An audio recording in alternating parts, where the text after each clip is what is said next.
여러분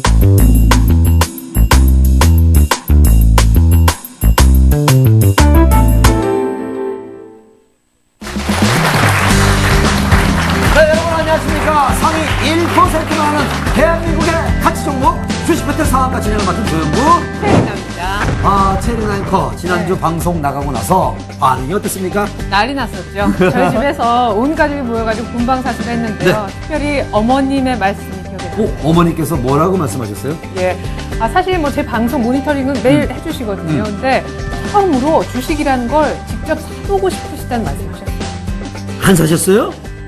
웅진 케미칼 사고 싶다고 얘기는 하셨는데 이번 주까지 보고 싶다고. 샀으면 수익 냈을 텐데. 그러니까요. 아유 아쉽네요. 조영구 씨 주변 반응은요? 저는요 예. 방송을 보고 제가 이름이 영구라서 좀 모자라 보인다고 사람들이 했는데 야 영구야 똑똑해졌다. 예. 그리고 전화해가지고요 주식 정보 좀 달라고 뭐 사면 좋겠냐고 그렇게 물어보는 사람들이 많아요. 그럴 거예요. 그래서 제가 우리 방송 보라고 얘기했어요. 네. 잘하셨어요. 예. 그리고 사실 조영구 씨 9억 이거 빨리 지금 만회해야 되거든요.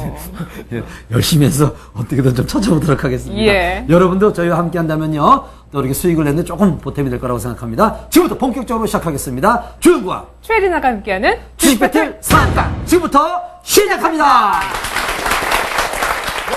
한 주간 최고의 수익을 내기 위한 치열한 분의 싸움. 팽팽한 긴장감 속에 최고의 주식 고수들이 펼치는 살벌한 토크 전쟁.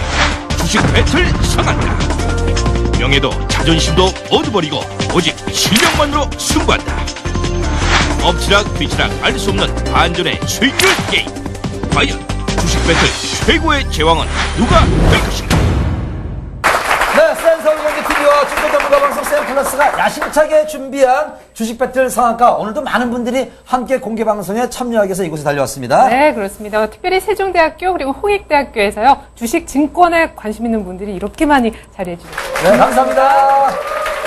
자, 근데 오늘 어떻게 우리 방송에 이렇게 오시게 됐죠? 저희는 홍익대학교 경영학과의 증권학회 블루칩이라고 합니다. 네네. 예, 저 우연히 지난주 방송을 시청했는데 이 방송은 좀 다르다 싶어서 저희 학회를 이끌고 왔습니다. 정말로요? 우리 프로가 와, 이렇게 인정받았어요. 그러니까요. 대학생들한테 인정받았다는 거 아닙니까? 네. 자, 그리고 옆에 있는 분께도 질문 한번 드려보겠는데 어떻게 이렇게 오시게 됐죠? 예. 예, 저는 저희 친구들하고 제목이 마음에 들어 하더라고요, 이 친구가. 네. 그리고 또 영구 상한가라서. 아저씨를 좋아하시는 저희 팬들이 있어가지고, 그러세요? 또 아나운서분하고 같이 해서 되게 좋아해가지고, 예. 실제로 보려고 왔어요, 사실. 자, 이렇게 우리 방송에 또 많은 분들, 특히 우리 대학생들에게 사랑받고 있다는 거에 우리가 더 열심히 해야 되겠다는 생각을 해보게 됩니다. 네, 그래요. 네. 저는 근데요, 이번 한 주 너무 재밌었어요. 그쵸. 왜냐면 매일 방송을 보면서 누구의 그 예상이 맞을까? 맞아요. 진짜 막 정말 기대되고 재밌었어요. 어떤 종목의 수익이 더 좋을까 궁금하셨을 겁니다. 웅진 케미칼이냐, SL이냐. 결과 보여주시죠. 주식 배틀 상한가. 지난주 스튜디오를 뜨겁게 달궜던 불꽃 튀는 수익률 전쟁. 토트 신한준의 웅진 케미칼 대 김도영 팀장의 SL. 사각지대 감지 센서 부분까지 넷을 하고 있다는 거. GM과 상하이 자동차를 비롯해서 체리, 동풍 쪽으로의 다반과 대략 8에서 9 정도까지 올릴 수 있다는 부분이죠.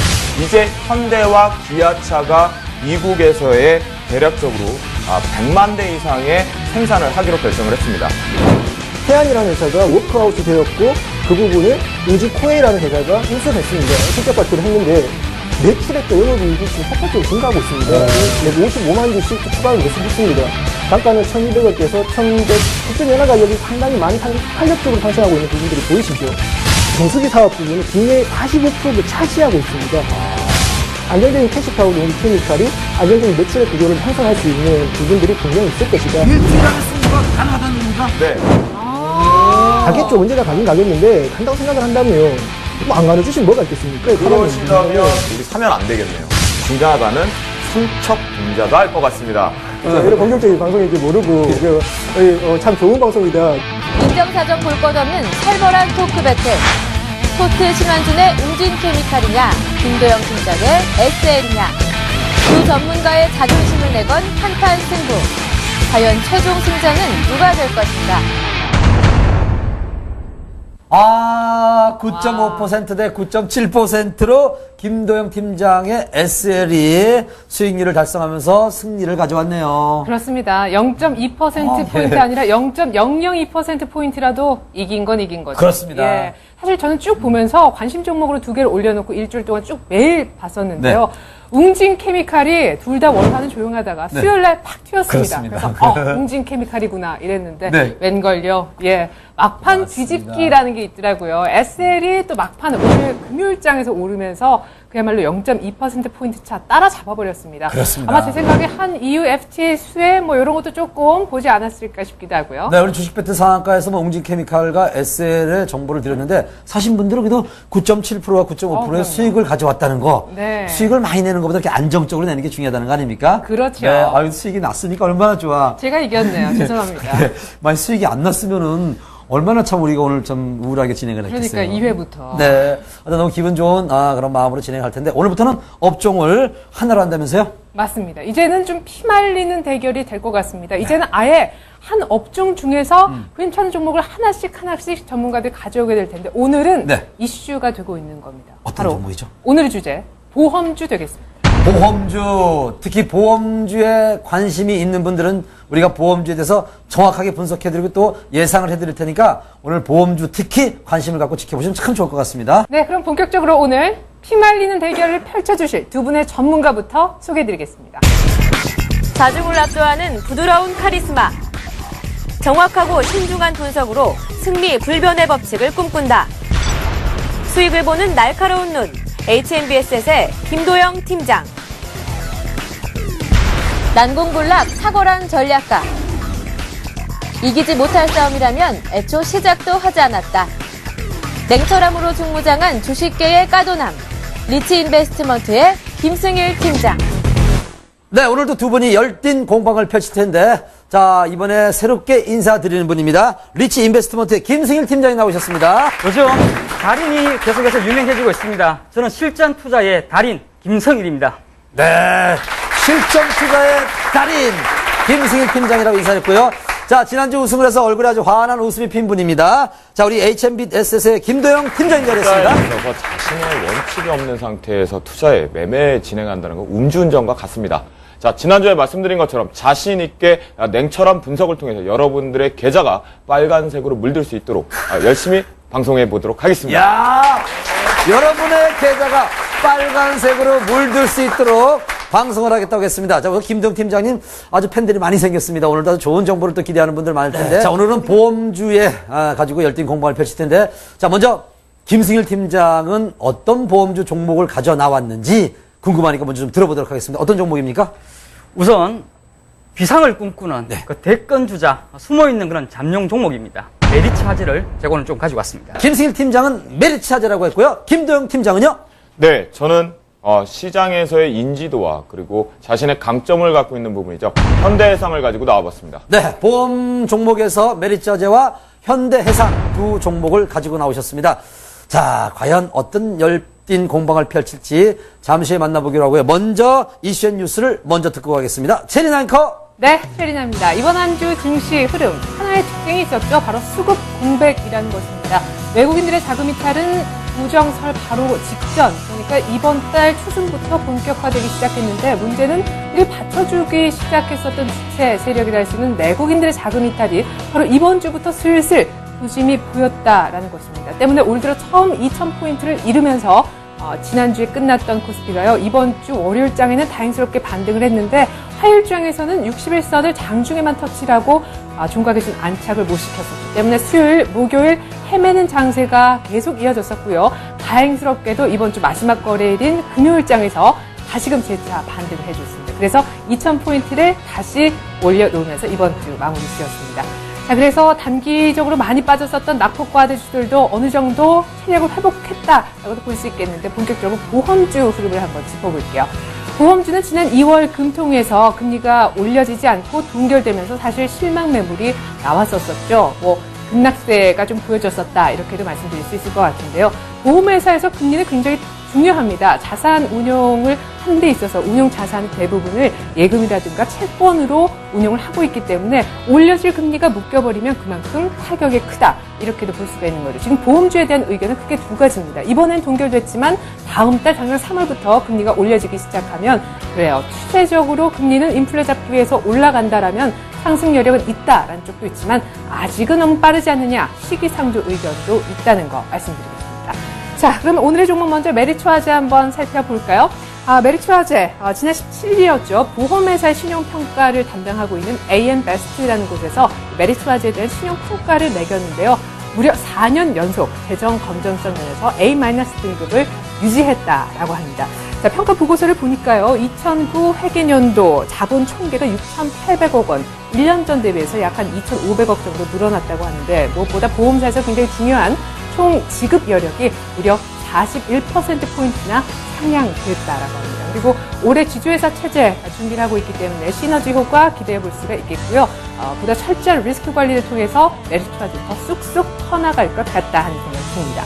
자, 다음 종목 현대해상에 대한 뉴스. 이번 주에 굉장히 괜찮은 리포트가 하나 나왔습니다. 모증권 애널리스트가 이런 리포트를 하나 썼더군요. 목표 주가 난 29,000원 아니라 33,500원까지 올려잡고 싶다 얘기를 했습니다. 그 근거는 바로 실적에 있었는데요. 2011 회계년도 수정 순이익이 전 회계년도보다 무려 43% 급증한 2,500억 가까이 나올 것 같다. 이런 예상에서였는데요. 자, 하나의 재료가 더 나왔습니다. 한화손해보험하고요. 얼마 전에 한국정보통신진흥협회와 함께 MOU를 맺었는데 어떤 내용에 관한 계약이었냐면요. 개인정보보호 배상책임보험이었습니다. 이 MOU를 통해서 또한 현대해상은 앞으로 새로운 상품을 또한 개발하고 판매할 수 있는 길을 뚫게 됐습니다. 이상 메리츠화재 현대해상 종목 뉴스까지 챙겨봤습니다. 주식 배틀 상한가는 매주 대한민국 최고의 주식 전문가 2명을 선정해서 각자의 관심 종목을 발표한 후 한 주간의 최고 수익을 달성하는 쪽이 승리하는 게임이다. 수익률은 월요일 시가부터 금요일 종가까지 주간 편입가 대비 최고가로 계산한다.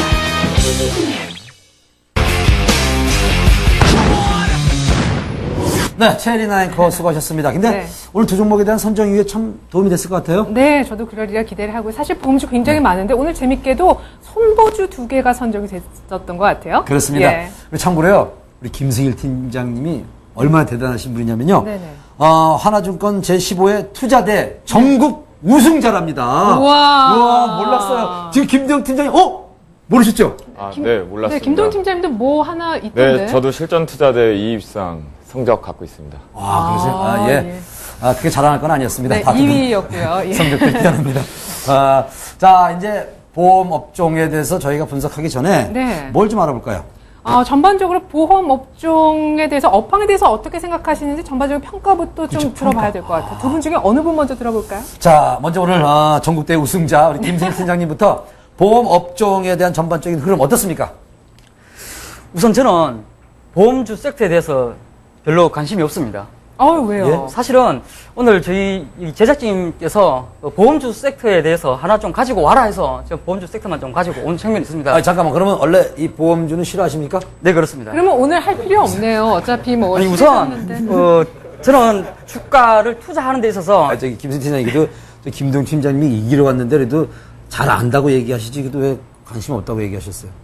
지금 실제로 나가는 겁니까? 그럼요, 예. 저는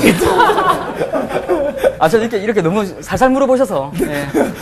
우선 이제 보험주 섹터 우리가 주식 투자를 하는 데 있어서 가장 수익이 나는 쪽은 모멘텀이 굉장히 좀 강해야 되고 모멘텀이 좀 강해야 되는데 이러한 부분 모멘텀 더하기 어떤 일정 부분의 수익률이 일정 부분 좀 확산이 되어야 되는데 이런 보험주 섹터 같은 경우에는 단기적인 모멘텀이 약간 부재한 상황인 것 같습니다. 금리 인상 모멘텀은 모멘텀 아닌가요? 그럼 금리 인상에 대한 그런 기대감은 있지만은 그런 부분에 대해서 일정 부분의 불확실성도 남겨져 있다라고 말씀을 좀 드리고 싶고요. 그거는 모멘텀 부분에 대해서 말씀을 좀 드릴게요. 모멘텀이라는 건 굳이 맞추기 짝이 측면이겠죠. 평가를 하기 나름인데요. 자기가 어느 시기에. 자, 주식은 뭐죠? 바로 타이밍의 예술이죠. 그런 측면을 봤을 때 저는 보험 섹터에 대해서 올해 반드시 나의 포트에 편입돼서 나의 빨간불, 불나방이 불게 해야 되는 섹터다라고 말씀을 좀 드릴 수 있겠는데요. 그 부분을 살펴봤을 때 아무래도 오늘 조금 즐겁게 시작을 좀 해볼 수 있을 것 같습니다. 저는 중장기적으로는 긍정적으로 바라보고 있습니다. 다만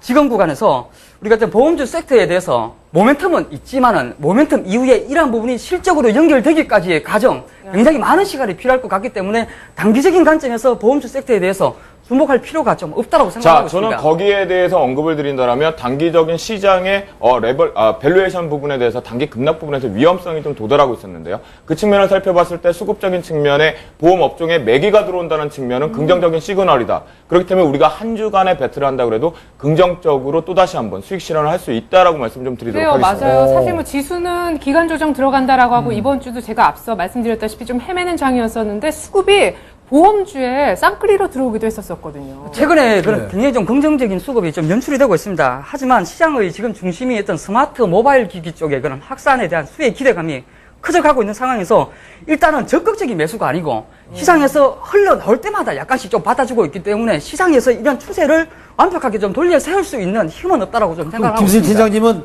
우리가 보험주 업종을 선정했는데 그럼 어떤 업종이 참 이번에 했으면 좋았을 거라고 생각하세요? 저 개인적으로는 그 PCB 관련주들의 추이가 굉장히 좀 좋습니다. 어떤 제덕전자나 어떤 심텍, 이스페타시서 이런 정보권들이 시장의 중심축의 역할을 해주고 있기 때문에 이런 섹터에 대해서 약간 더 좀 가지고 왔었다라는. 자, 일단 뭐 오늘 주제 자체가 보험 업종으로 왔기 때문에 저희가 보험 업종 말씀하신 IT 업종이나 뭐 반도체 전공정, 후공정, 비메모리 반도체 특히 하나마이크론 같은 강한 매기를 붙어서 가고 있다는 측면 저도 긍정적으로 보고 있습니다.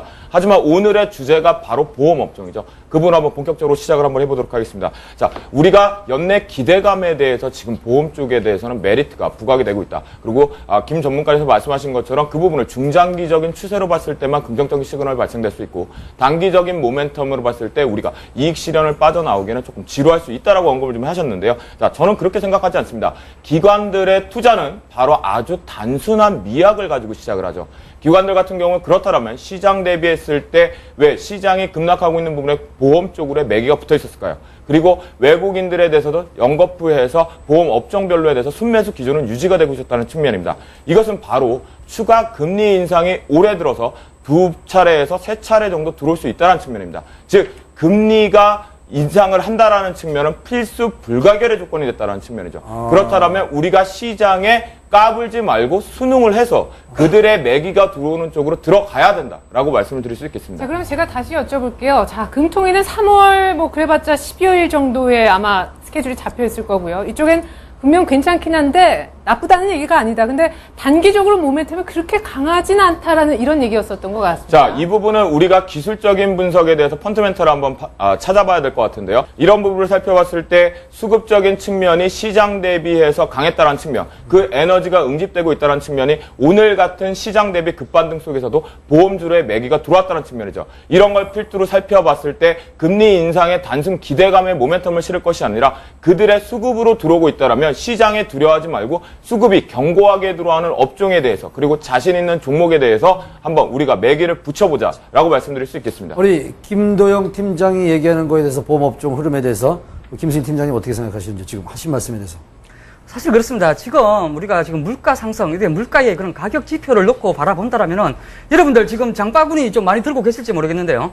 저는 이제 여의도에 살고 있습니다. 여의도에서 살면서 저녁에 가끔 이렇게 회식 자리나 이렇게 나가보면은 지금 뭐 돼지고기 값이 1인분에 뭐 11,000원을 좀 상회하고요. 그 다음에 지금 이마트 이런 데 가도 달걀을 사면, 계란을 사게 되더라도 한 6,000원을 좀 넘고 있습니다. 그렇게 된다면 이런 물가에 대한 그런 인플레이션에 대한 우려감 때문에 금리 인상은 올해 뭐 한두 차례 정도는 추가적으로 좀 따라봐 줄 수 있을 것 같습니다. 그러한 부분이 주가의 그런 중장기적인 상승 모멘텀으로 좀 작용을 해줄 수가 있을 것 같고요.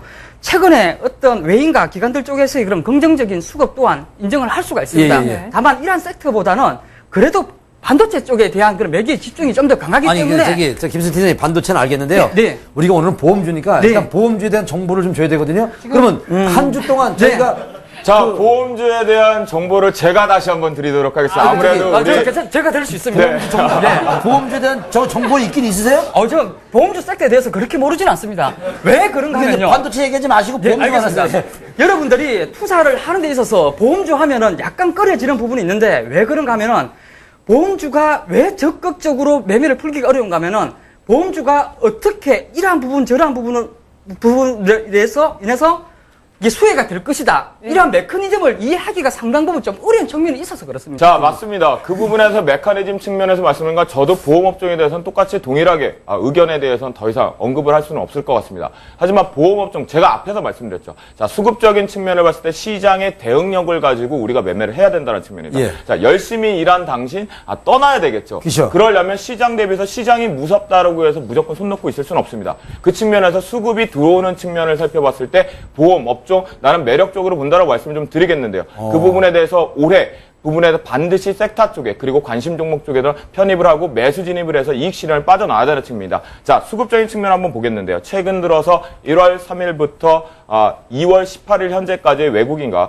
기관의 수급을 본다면 외국인이 대략 4천억 규모의 순매수를 유지하고 있었습니다. 그래요? 기관 역시 4,500억 규모의 순매수를 유지를 하고 있었는데요. 자, 이 측면을 살펴봤을 때 앞에서 말씀하셨던 하이닉스 같은 경우에 24,000원, 26,000원대 이후에 3만원대까지 강한 돌파를 갔을 때 개인들은 어떻게 됐을까요? 바로 소외가 되었습니다. 이런 측면을 살펴봤을 때 보험업종 같은 경우는 현재 적절하게 눌려있다는 측면이겠죠. 앞에서 말씀하신 금리 인상 기대감을 가지고 사업 업황 그리고 모멘텀을 가지고 장기적으로서 영업이익 증대 부분에 대해서 살펴봤을 때는 부정적인, 즉 중장기적으로 우리가 단기 매매밖에는 할 수 없는 부분에서는 별로 매력이 없다라고 말씀을 우리 김승일 하셨는데요. 팀장님께서 아무 말씀을 안 하고 있다는 것은 다 인정한다는 거죠? 지금 머릿속에 이수페타시스 있는 거 아니죠? 아니, 우선, 약간 어려운 부분이 왜 그런가 하면은, 지금 김도영 팀장님께서 가지고 온 종목이 그러니까 현대해상이라고, 예. 그리고 제가 가지고 온 종목이 메리츠 화재입니다. 두 종목 모두 그 손해보험주 쪽이기 때문에 서로 공격을 하거나 공격을 받는 이 내용 자체가 사실상은 똑같을 수밖에 없습니다. 그리고 그런 부분에 대해서 워낙 잘 이해를 하고 있고요. 최근에 어떤 우리가 보험주 섹터에 대해서 좀 주목을 해봐야 되는 부분이 가장 기본적인 베이스는 금리 인상에 대한 그런 기대감이 있을 거고, 그 다음에 수급적인 안정, 그 다음에 세 번째가 손해보험률 쪽에서의 그런 일정 부분의 개선 추이가 좀 나타나지고 있고, 여기에서 들어가는 그런 투자 운용 쪽에서의 그런 모멘텀이 확대가 되고 있기 때문에 중장기적으로는 보험주 섹터에 대해서 긍정적이다라고 함께 동의를 하고 있는 부분입니다. 그러면 우리가 한 주간 두 분이 대결을 펼치는 거거든요. 네, 그렇습니다. 그래서 다음 주 한 주 동안에 그래도 보험주는 어떻게 좀 상승을 할 거라고 예상을 하십니까? 우선적으로 그게 상승을 아니신 것 같아요. 하지는 못할 것 같습니다. 그거 봐요. 네, 저는 상승을 충분히 할 수 있다. 하지만 오늘 같은 경우에 지수 대비했을 때 상승 모멘텀이 좀 들어왔었죠. 현대화재발이 들어왔던 측면이기 때문에, 자, 제가 말씀을 좀 드리도록 하겠습니다. 앞에서 말씀하셨죠. 장기 보장성 신계약 부분에 대해서 계속해서 추가적인 영업이익 증가가 될 수 있는 매출 드라이브가 발생되고 있습니다. 또한 운용자산고의 고성장이 기대가 좀 되고 있는데요. 즉 손보와 생보 모두 다 보험업종 섹터 같은 경우는 장기 채권 쪽에 대해서 수익률이 안정화가 될 수 있도록 좋겠죠. 그렇다면 거기에 수반되는 건 뭐다?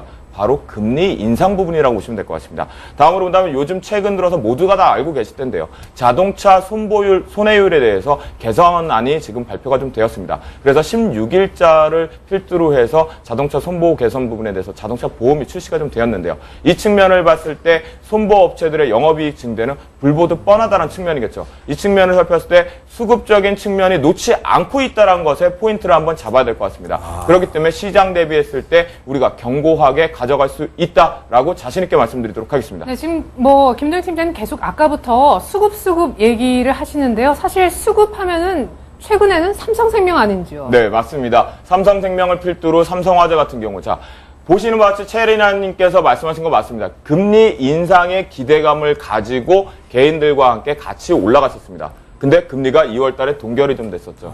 제가 금리 동결에 대해서 저 나름대로의 지인들과 함께 한번 내기 아닌 내기를 좀 했었는데요. 예. 동결에 하는 사람과 인상하는 사람 했을 때 전 동결이라고 했습니다. 왜냐하면 시장은 한 번쯤은 역발상의 측면에서 한번 살펴봐야 된다는 거죠. 전문가들이 모두가 다 인상이란 쪽에 무게를 뒀을 때 동결을 칠 수 있었고 1월 달 같은 경우에는 모두가 다 동결을 할 것이라는 것에 역발상으로 기습 인상이라는 표현을 좀 쓰긴 좀 그렇지만 인상을 좀 했었습니다. 잠깐만, 그러면 다음 주에 김도영 팀장님은 보험주가 인상을 한다. 네, 오른다죠. 오른다. 네. 보험주 오른다. 우리 김승일 팀장님은 다음 주에 보험주 전체적으로 행보할 것이다. 행보할 것이다. 그러면은 하지만 메리츠 화재는 오릅니까? 메리츠 화재도 별로 오를 것 같지는 않습니다.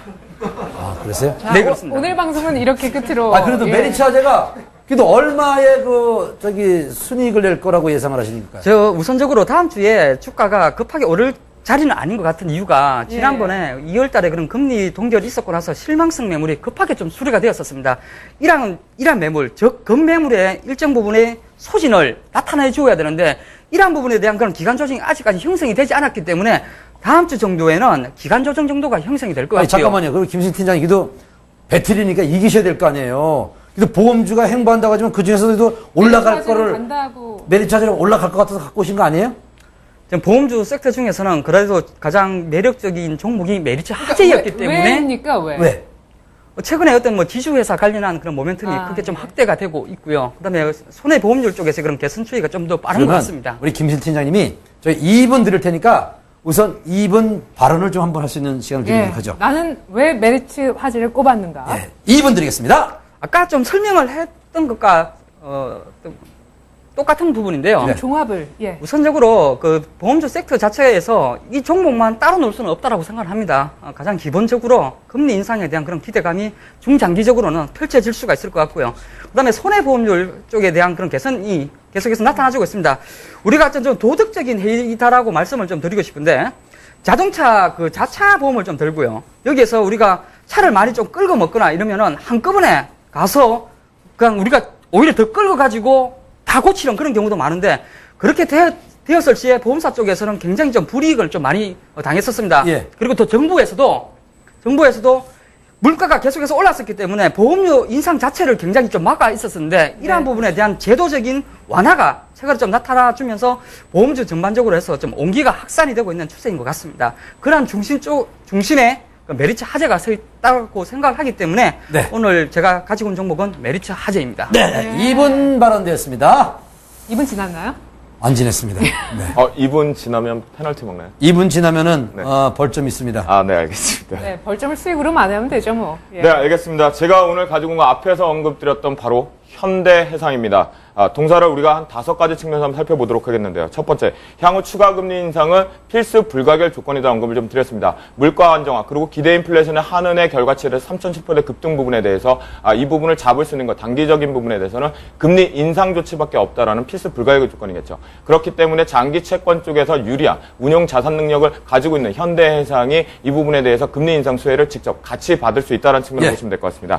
다음으로 한번 살펴보셔야 될 것이 바로 경쟁사 대비해서 낮은 위험 가중자산 비율인데요. 이 측면을 봤을 때 손해보험사의 평균 위험 가중은 52.09%로 집계가 좀 되었습니다. 하지만 동사 같은 경우는 47%로 측면인데요. 자, 그렇다면 위험 가중 자산 비율이 뭐냐? 즉 부실 위험도가 낮은 측면을 한번 파악하는 측면이겠죠. 이것이 삼성화재 제1대장주를 이후에 현대해상만이 40%로 들어왔다는 측면에서 긍정적인 모멘텀을 실릴 수 있다. 네, 시간 얼마 안 남았습니다. 하겠습니다. 자, 세 번째 같은 경우는 자동차 보험 개선안에 따라서 시행 부분 메리츠 화재도 언급을 좀 드렸는데요. 이 부분은 사실은 우리에게는 부담입니다. 자동차 소유자에게. 하지만 주가에는 긍정적인 시그널을 발생될 수 있다는 거. 즉 손해율이 자기 부담이 20%까지 확대됐다는 측면이겠죠. 자, 네 번째로 돼서 퇴직금 누진세 폐지에 대해서 일회성 비용이 이제 상계되어서 재무제표에 바탕이 되었습니다. 그 측면에서 일회성 비용이 낮아졌기 때문에 이제는 추가적인 영업이익 증가 실적 드라이브 될 수 있다는 측면. 마지막으로 5초, 4초, 알겠습니다. 3초, 2초. 마지막 배타적 사업권은 이따 말씀드리겠습니다. 그만하세요.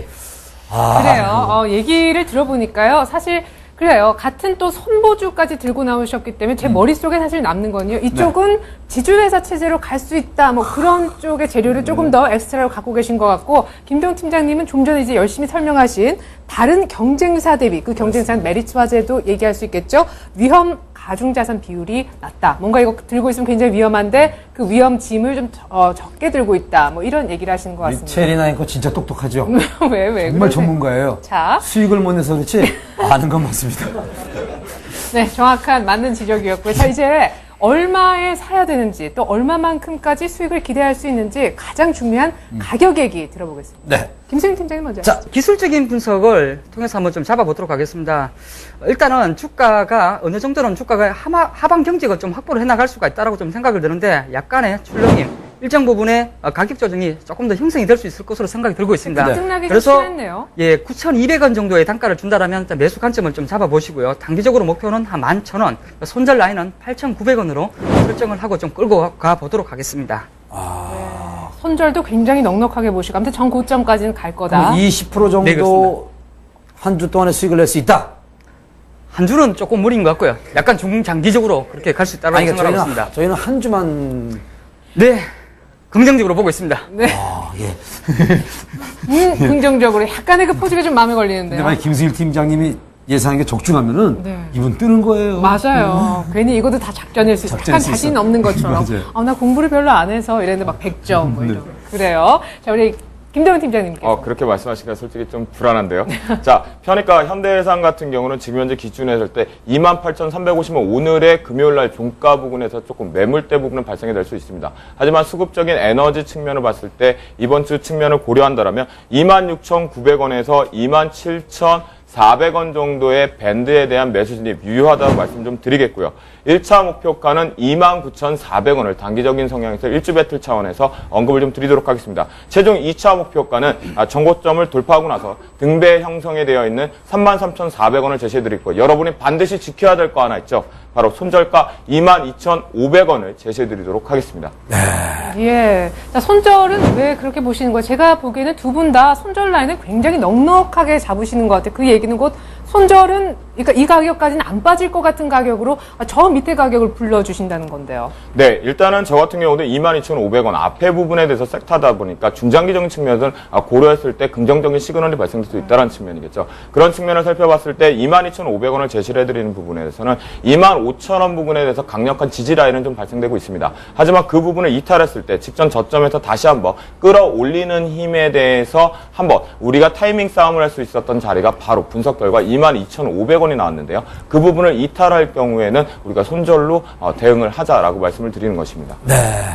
자, 저희가 목표가와 손절가를 제시해 주는 것은 그만큼 이분들이 예상하는 게 얼마나 네. 적중하는지 예. 정말 배틀에 도움이 되기 위해서 이렇게 저희가 정해주고 있는데 네, 또 이게 저는 근데- 딱 들어맞았을 때 그 기분이 얼마나 짜릿한지 아시죠? 그렇죠. 두 분 다 목표가를 저는 사실 다 달성을 하고 누가 그 중에서 둘 다 달성을 했는데 더 많이 수익을 냈느냐. 사실 그 싸움이 좀 됐으면 하는 바람이거든요. 메리차즈 20% 수익 난다고 하는데 꼭 맞았으면 좋겠어요. 그러게요. 근데 저는 차트 보니까 공통점을 하나 발견했습니다. 두 종목 모두 다 차트 모양이요. 2월 달에 들어서 초반까지 신고가를 찍고 그 다음번에 밀린 차트인데 과연 차트적으로 서로가 서로에게 어떤 허점을 보고 공격할 수 있는지 이것도 좀 들어보고 싶은데. 자, 그럼 지금부터 이제 본격적으로 그럼 이제 한번 시작을 해볼까요? 예. 먼저 메리차즈부터 시작합니다. 제가 우선 질문을 좀 드리고 싶은 게 있어요. 예. 아까 그 위험 가중 자산 비율이 경쟁사 대비 낮다고 했는데 이것이 실적에 미치는 영향이 어느 정도입니까? 네, 일단 현대해상 같은 경우는 잘 말씀을 좀 해주셨는데 위험가중 자산 비율이라는 건 솔직히 알려져 있지 않습니다. 그 측면을 봤을 때 실제 손보 같은 경우는 위험성, 즉 보험회사의 성격상이나 안정적인 자산 운용을 좀 해야 되는데요. 그 측면에 계속해서 실적 발표와 함께 필두로 매달 보고서를 제출하고 있던 측면입니다. 위험가중 같은 경우는요, 여러분들이 아주 총 자산에서 부실 위험이 어느 정도 비율로 나타내느냐 하는 손보 쪽에서 지표 결과치라고 보시면 될 것 같은데요. 이 측면에서 우리가 계산하는 거 공부하기 싫어하시는데 일단 한번 공식을 한번 언급을 해드린다면요.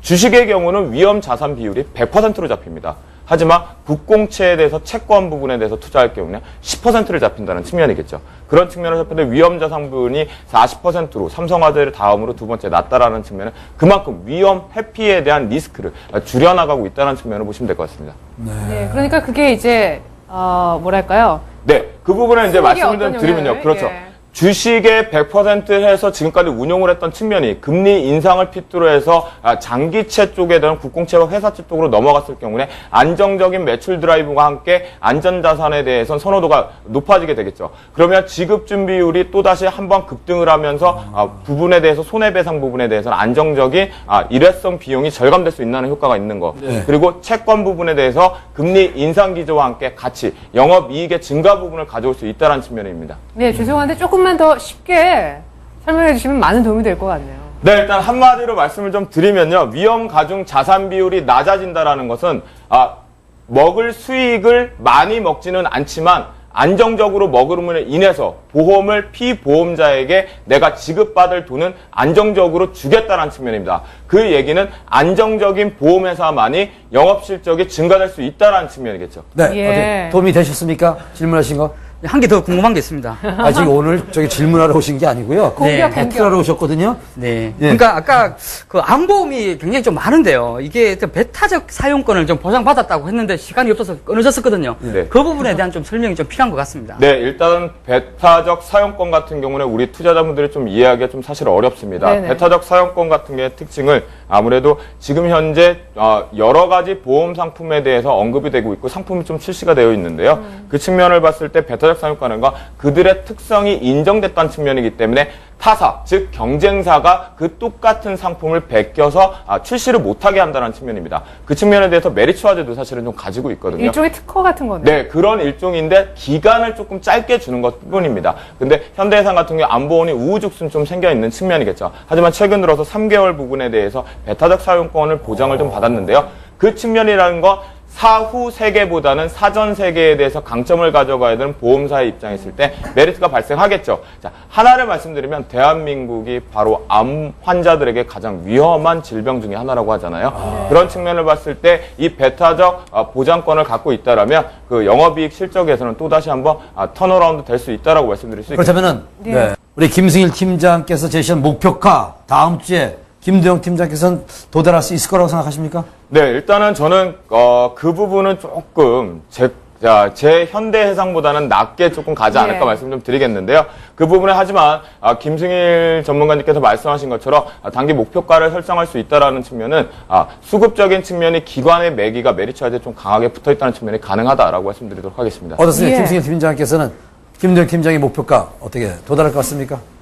다음 주에는 사실 그 말도 안 되는 그 단가인 것 같습니다. 본인의 현대해상 같은 종목까지도요? 경우에는 오늘 뭐 지수가 사실 35포인트나 급등을 했음에도 불구하고 0.35%의 그런 미약한 그런 반등세를 좀 연출을 해주고 있습니다. 그만큼 어제의 상승에 대한 일정 부분의 부담감이 좀 있다라는 것으로 좀 판단이 들고 있고요. 그리고 직전에 그런 저항대에서 대응을 하지 못했었던 투자자분들의 그런 경계성 매물이 주가가 반등할 때마다 계속해서 물량 추대를 하면서 그렇게 생각을 하시면 제가 봤을 땐 메리츠화재도 마찬가지고 현대해상 그러게요. 모두 다 차트상으로는 좀 네, 같은 그렇습니다. 모습이거든요. 하지만 제가 말씀드리는 측면일 때 현대해상이 메리츠화재보다 더 매력적인 측면이다 말씀을 드리는 거 지금 보시는 화면에서 같이 주봉상의 목요일날 부분에 발생이 됩니다. 예. 즉 어제 목요일날 강한 급등을 받았던 것은 주봉상에서 강한 수급적인 거래량 수반과 함께 외국인들의 매수 기조로 한번 강하게 들어왔던 측면인데요. 이것이 강하게 시장 대비했을 때 비싼 가격으로 매수를 진입하고 나서 재차 그것이 지금 말씀하신 대로 단기적인 모멘텀에 손절로 바로 단기 매매라고 해서 들어왔는지는 그 부분은 저는 솔직히 조금 더. 판단할 수 없을 거라고 예. 말씀드릴 수 있겠습니다. 시장이 30포인트 이상이나 올랐는데 뭐 강보합으로 잠깐 0.몇 프로 오른 종목 갖고 들고 와서 이러냐 이런 얘기였는데요. 자, 그러면은요. 예. 메리츠화재도 차트 한번 볼까요? 사실 그렇습니다. 이 메리츠화재나 그 현대해상이나 사실 거의 다 비슷한 자리에 놓여 있는 것 같습니다. 메리츠화재는 오히려 빠졌는데. 좀 많이 좀 네, 어제의 그 장대 양봉에 대한 그런 부담감, 일정 부분의 그 눌림목 조정 정도라고 좀 판단이 좀 예. 되고 있고요.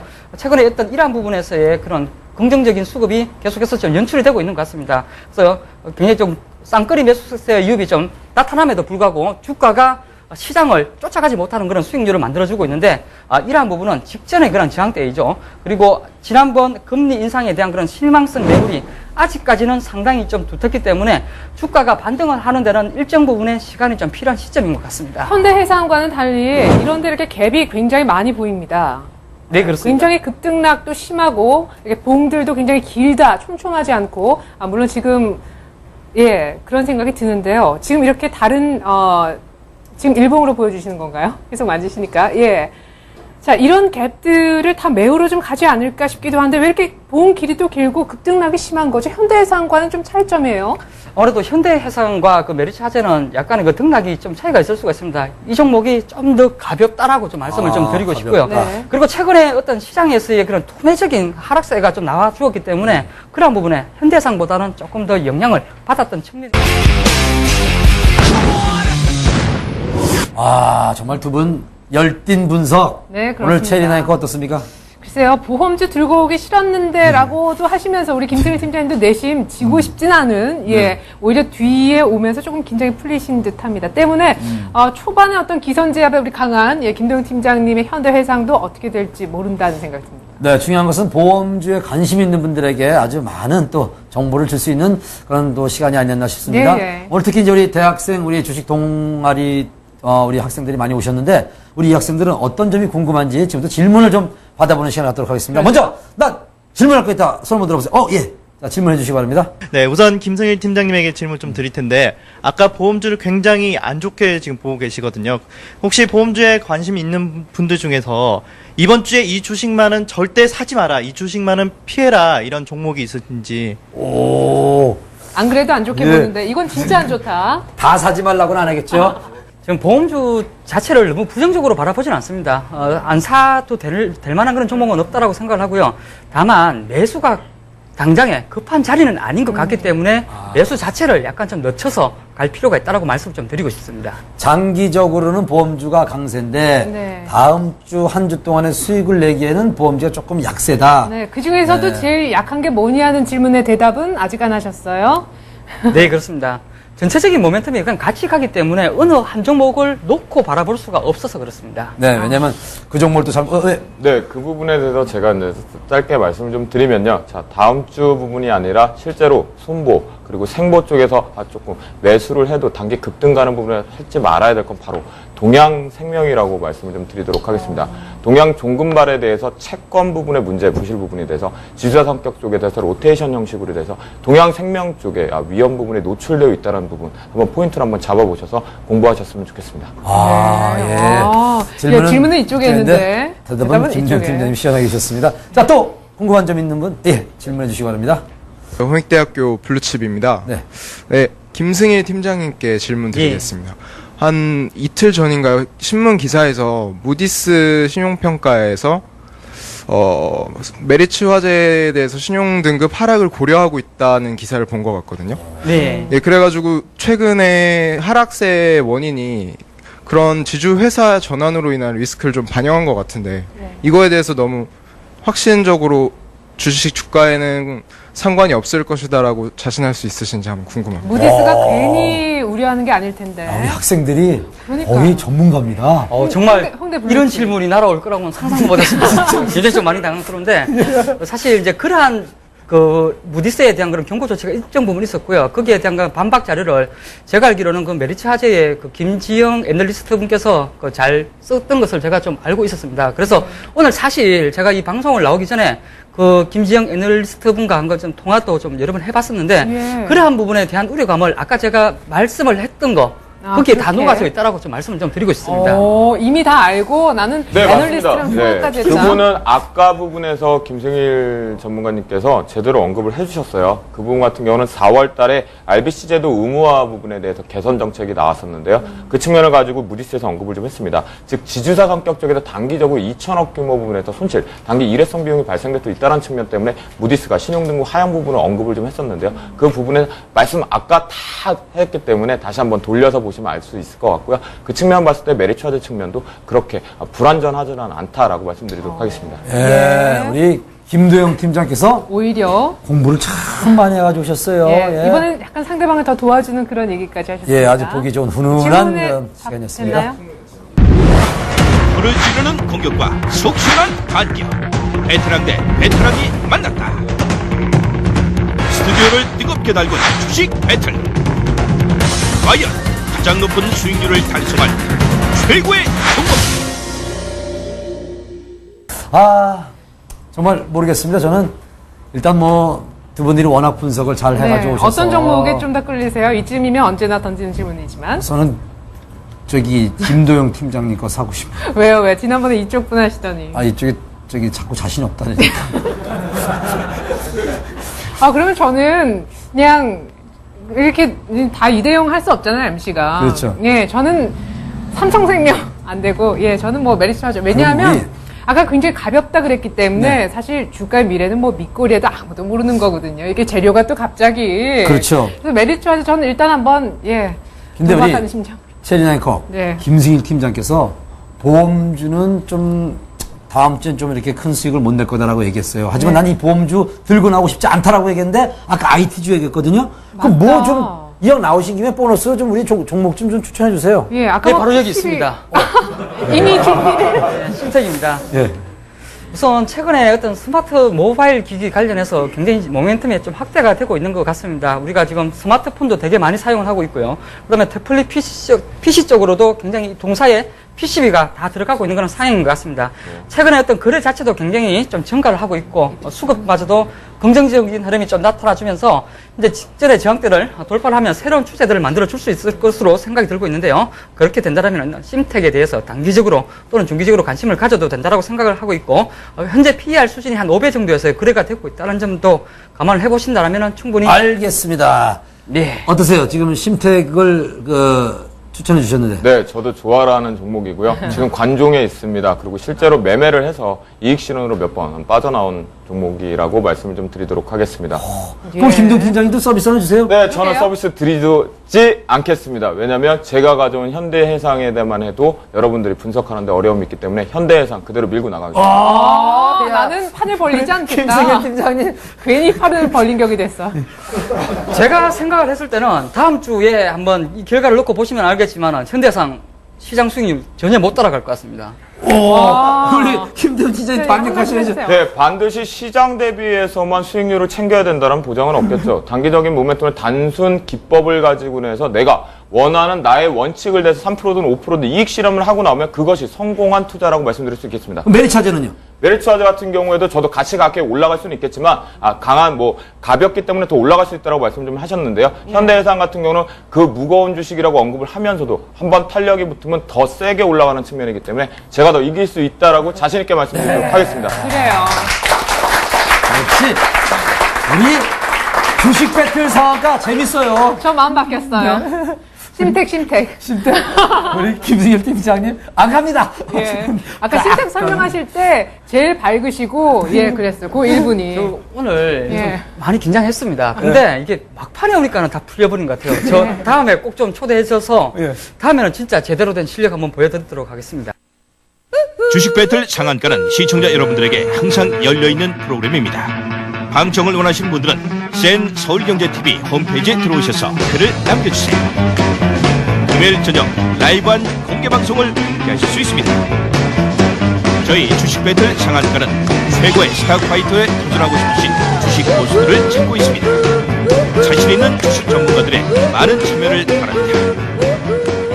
네, 현대해상과 메리차제가 한판 대결을 펼쳤습니다. 과연 어떤 분의 분석이 다음 주에 적중할지 또 한 주가 기대가 되네요. 네, 김동현 팀장님은 한 주 이기고 챔피언 되셨는데 챔피언 방어전 현대해상으로 성공할 수 있을런지 아니면 메리츠화재 앞에 무릎을 꿇을런지 그 결과는 일주일 뒤에 공개됩니다. 네, 그리고 또 오늘 홍익대학교하고 세종대학교 학생들이 이렇게 함께 와서 또 주식 배틀 상한가를 보니까 더욱 또 재미있는 그런 방송이 된 것 같습니다. 진행하는 저희도 힘이 났어요. 어디로 오면 되죠? 예, 나는 이 공개 방송 나도 집에서만 보고 있을 수 없다 하시는 분들 금요일 저녁 홍대에 있는 리둔 카페로 오시면 됩니다. 네, 중요한 것은 주식을 살 때 중요한 것은 누구의 몫이죠? 그렇습니다. 여러분들의 몫입니다. 저희는 언제나 여러분들에게 이거 투자하는 거에 대한 가이드라인만 주실 뿐이라는 거 말씀드립니다. 네, 여러분들과 함께해서 행복했습니다. 다음 주 인사드리도록 하겠습니다. 과연 어떤 분석가가 적중할지 기대하면서 여기서 인사드리겠습니다. 주식 배틀 상한가!